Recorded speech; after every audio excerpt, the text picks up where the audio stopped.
She was just the maid, until the day her madam caught her spitting into their soup. But what she confessed next shocked an entire community, and exposed a secret too dark for even the pastor to ignore.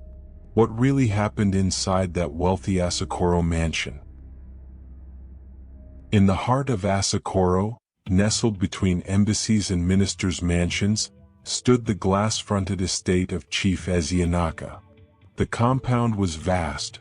White stone paths led to trimmed hedges, the garage held imported cars, and servants moved about like whispers in a sacred shrine. The chief was a man of wealth and clean reputation, known for his generous donations to churches and his public acts of kindness. His wife, Lady Neka, was a socialite with skin like polished bronze and eyes that could freeze a room. She carried herself like royalty, and in many ways she believed she was. Her friends envied her, and many men respected, or feared, her tongue. To the outside world theirs was a house of honor. Inside it was a kingdom of secrets. Among the staff was a teenage maid named Amaka. Slim, soft-spoken, and always with lowered eyes, she had worked in the house for 3 years. She came from a poor village in Enugu, sent by her uncle to help the big people in Abuja. She was supposed to earn enough to support her sick mother back home. Instead, she became another shadow in the Ezeanaka's palace. Chief Ezeanaka liked to say she was part of the family. He praised himself for allowing her to eat from the main table and sleep in a guest room. But praise is a mask, and Amaka wore her silence like a second skin. She smiled when told to, obeyed without question, and never dared to speak of the things that truly happened when the chief wasn't around. It was a Thursday afternoon when everything began to unravel. Lady Neka had decided to stay home from her usual social run, citing fatigue from the women's fellowship the night before. She moved through the house like a queen inspecting her castle, her eyes scanning every speck of dust, every wrinkle in the sheets. When she entered the kitchen, the spicy aroma of freshly boiled pepper soup greeted her, her favorite, with goat meat thick and tender. But something caught her eye. There was Amaka hunched over the pot, her lips pursed as though whispering secrets to the broth. Then, shockingly, she spat into it. Not once, not in hesitation, but with purpose. Like a ritual. For a second, Lady Neka froze. Then rage swallowed her whole. "You filthy witch!" Lady Neka screamed, her voice sharp enough to cut through stone. Amaka jumped, the spoon in her hand clattering to the tiled floor. She said nothing. Her hands trembled, but her eyes did not beg. That was what disturbed Lady Neka the most, those calm, glassy eyes. The scream drew the attention of other house staff, who peeked through corners, whispering in tongues of caution. Lady Neka stormed out of the kitchen, grabbing her phone with trembling fingers. "You'll explain this to your master," she said. "You will not escape this madness, you hear me?" Chief Ezeanaka arrived 2 hours later, still in his office suit, sweat trickling down his brow. He had never heard his wife sound so hysterical. She had called him 5 times in a row, repeating only, "Come home now. Your maid has gone mad." He stepped inside the house and found her pacing like a lioness, eyes red with fury. "She spat in our food," she cried. "The same food you eat. That goat soup." He turned to Amaka, still standing in silence, hands folded. He frowned. "Amaka, why would you do such a thing?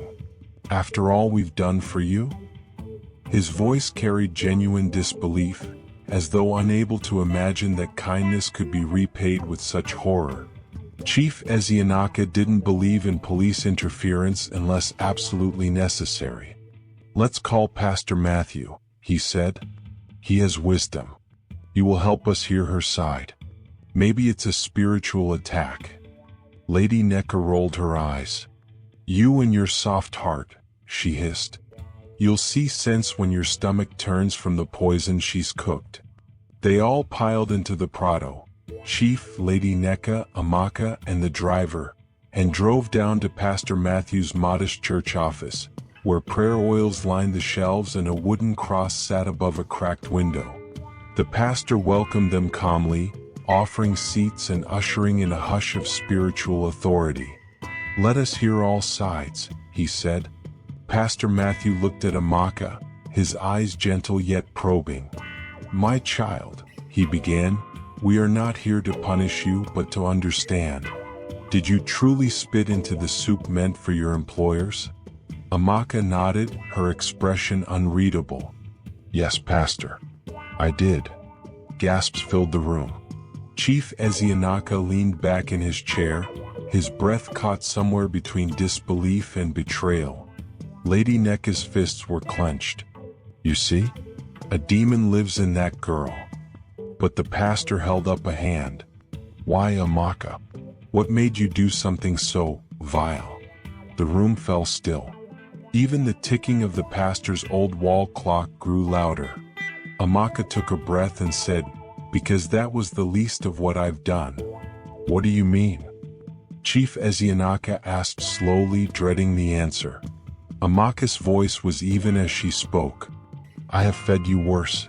I put my waste feces in your food. More than once. I made sure you all ate it." The silence that followed was deeper than death. Pastor Matthew closed his eyes as if to block out the words. "You lie," Lady Neka shouted. "This is slander. Wicked lies." But Amaka didn't flinch. "You know the truth, madam. Or should I remind you of what you made me do 3 years ago?" Her eyes turned to the pastor. "She caught me cleaning myself after my period. She was disgusted. She slapped me, screamed at me, and then forced me to mix my feces with water and drink it. She said I was filthy.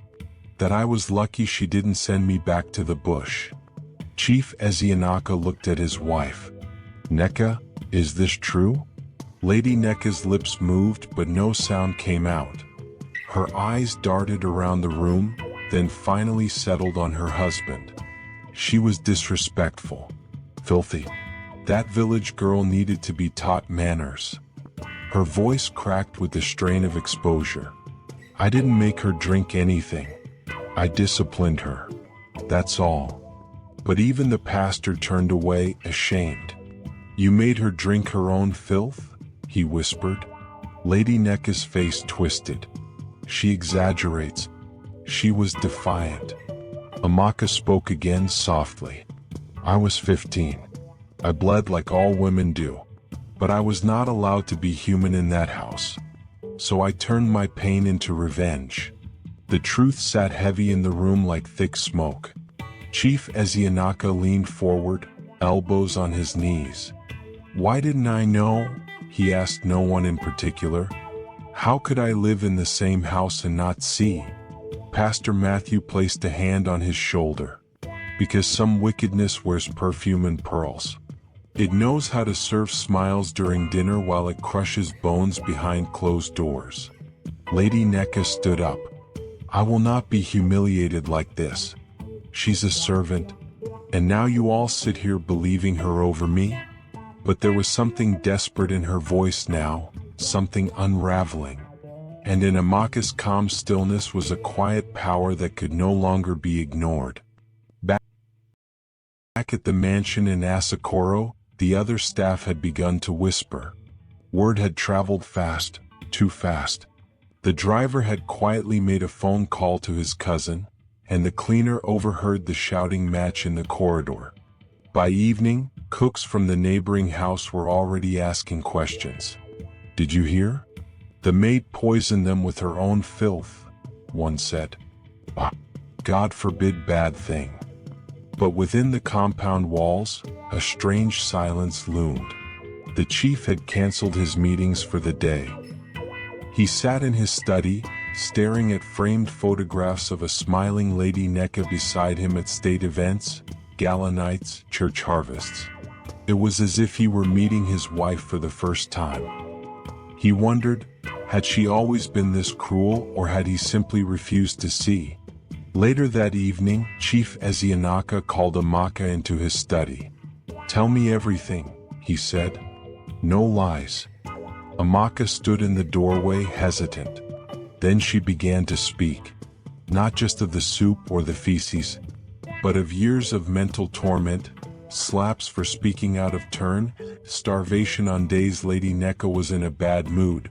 Her personal items burned because they were unclean. "I was treated like a stray dog," she said. "But I am someone's daughter too." Chief Ezianaka wept quietly, the first tears he'd shed in years. "Why didn't you run?" he asked. Amaka looked at him. "Where would I run to? My mother is dying in the village. And you paid her salary to Madam's account." I had no voice. Those last words struck him like a thunderclap. I had no voice. Lady Neka paced the bedroom, calling her sister, her cousin, even her old secondary school friend whose husband was a lawyer. "They're trying to bring me down. That girl is manipulating everyone." But no one offered her the sympathy she expected. Instead, they sounded cautious.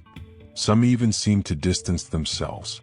"This matter no be small thing, oh," one said. "Just pray, Neka." Meanwhile, Chief Ezianaka made a decision. For the first time in their marriage, he asked her to leave the house temporarily. "You need space," he said firmly. "And I need to think." Lady Neka couldn't believe it. "You're choosing a servant over your own wife?" He didn't respond. He simply walked away.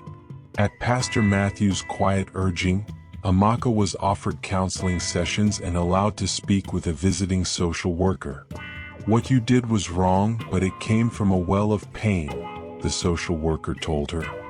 "That well is deep, but we can stop it from swallowing you whole." Amaka remained silent for a while, then nodded. The chief, now overwhelmed by guilt and shame, asked the pastor what penance he could do. "Start by seeing the people under your roof as human beings," the pastor said. "True power is not in how many bow to you, but in how many hearts you lift." The chief decided he would pay for Amaka's education and her mother's medical care. But in his heart, he knew no amount of money could undo what had already been consumed. One night, the chief had a dream. He saw his house burning, but it was not fire that consumed it, it was bitterness. In the dream, Amaka stood beside the pot, and out of it rose shadows, wailing spirits that fed on silent suffering. He woke with a start, sweat soaking his sheets. He knew then that this story was larger than pride, wealth, or scandal. It was a test of soul. He called a family meeting with the house staff. He apologized publicly to Amaka. He told them the truth. Lady Neka, now staying with her sister in Gwarinpa, sent word through a friend threatening lawsuits. But the chief no longer cared about saving face. "Let her sue me," he told Pastor Matthew. "Let her tell the world what she did. Maybe then, others will stop treating their help like things instead of people." Amaka's mother, weak from illness but proud, received news from a relative who worked at a hospital in Abuja. "Your daughter has become known," the woman said. "Some say for wrong reasons, but others for her bravery." Amaka had sent money to pay for her mother's treatment, a gesture that made the old woman weep quietly under the mango tree beside their hut. Though the villagers whispered, unsure whether to praise or pity her, Amaka's mother stood tall. "My daughter is not perfect, but she has seen things no girl her age should face," she told them. And still, she stood up to tell the truth even when the truth smelled like feces in a pot. Her words silenced gossipers. For in the village, even truth that stinks is still truth. Lady Neka returned to Asokoro 3 weeks later, not in a chauffeured car but in a borrowed one, without makeup or her usual golden jewelry. She entered the compound like a stranger, her presence a shadow against the light of what had been uncovered. The staff looked at her differently now, not with fear but with quiet judgment. She tried to speak with Chief Ezianaka, but he would only listen. "I don't know who you are anymore," he said. "Or maybe I never did." Her voice cracked. "You're throwing away everything we built for a girl who spat in your food." He replied calmly, "She didn't break us, Neka.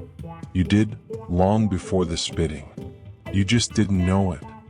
Amaka now moved with a different kind of dignity. Not arrogance, but a quiet strength. She was no longer a maid. The chief hired a new cook and offered Amaka a place in an adult education program. She declined working in the house again but agreed to stay temporarily in the staff quarters until school resumed. The staff began to seek her advice. Even the security man now called her Madam Amaka. At church, Pastor Matthew spoke one Sunday, "We cannot put out the fire of revenge with more fire, but we must understand the spark that lit it." The congregation stirred. He continued, "If the wealthy treat their servants like animals, they should not be shocked when the servants begin to bite." Lady Neka filed no lawsuit. Her lawyer told her it would only expose more secrets, more witnesses. She withdrew, bitter and ashamed, leaving Asokoro for an extended stay abroad. Her name, once gilded with influence, now hung in hushed conversations like a cautionary tale. Chief Ezianaka began sponsoring safe housing initiatives for domestic workers, quietly and without fanfare. As for Amaka, she applied to study public health. "So that fewer girls drink their shame and turn it into poison," she told the chief. He smiled sadly. "You're going to make a great woman." Amaka replied, "I already am. I just needed someone to stop stepping on my roots." Years later, the story of the bitter pot became a whispered folktale told in kitchens and church halls. Some embellished it, others denied it ever happened. But among housekeepers and domestic staff across the city, it became a story of reckoning. A tale of how unseen pain, when ignored, can turn a pot of peace into a bitter brew. The moral was simple yet powerful. When you sow cruelty in silence, do not be surprised when the harvest is bitter. The pot had boiled with more than food, it had boiled with history, power, and pain. And from it rose not just stench, but truth. Bitter, yes, but healing too.